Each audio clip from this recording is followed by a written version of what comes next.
Produits à la loupe, toujours en compagnie de David Derry, Social Media Manager chez eToro. Et on va évoquer aujourd'hui le copy portfolio driverless, qui est spécialiste des voitures autonomes et qui a quand même gagné 10,86% depuis le début de l'année.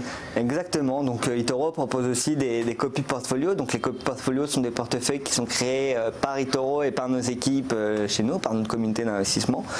Et donc derrière, il existe différents types de copy portfolio. Donc les market portfolio qui vont suivre une thématique sur les marchés, les top trader portfolio, où en fait on va mettre en place des algorithmes de machine learning et d'intelligence artificielle pour essayer de repérer les meilleurs traders de notre plateforme et les proposer en un seul produit.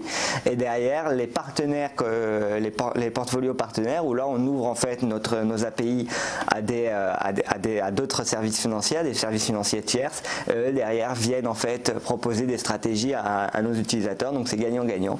Et là aujourd'hui on va se focus sur un thème, donc on sera un market portfolio qui est le driverless, donc qui, comme son nom l'indique, il va se focus sur la thématique des voitures autonomes.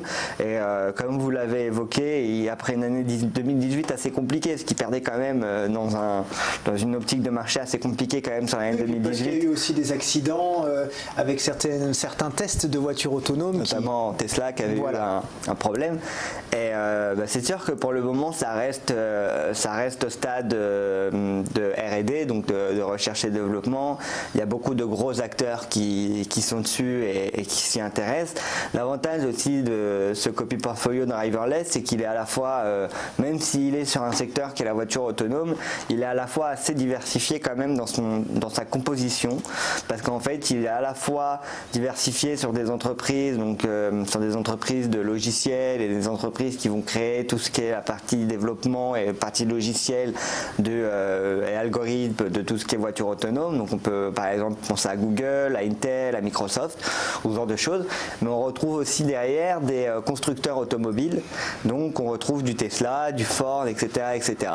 Et donc ça permet aux gens d'avoir vraiment une exposition sur tout le secteur sans avoir eux-mêmes à regarder action par action, sans avoir à suivre l'actualité parce que le portefeuille est après réalloué automatiquement sur une base trimestrielle. Si je dis pas de bêtises, il me semble que celui-là c'est sur une base trimestrielle.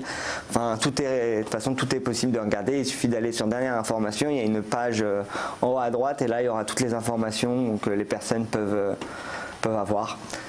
Et donc c'est un portefeuille assez intéressant à ajouter à sa stratégie, et c'est un portefeuille où aujourd'hui nos utilisateurs, mais pas seulement nos utilisateurs, aussi nous chez eToro, pensons que c'est un thème d'avenir et c'est un thème qui risque de se développer de plus en plus dans les prochaines années.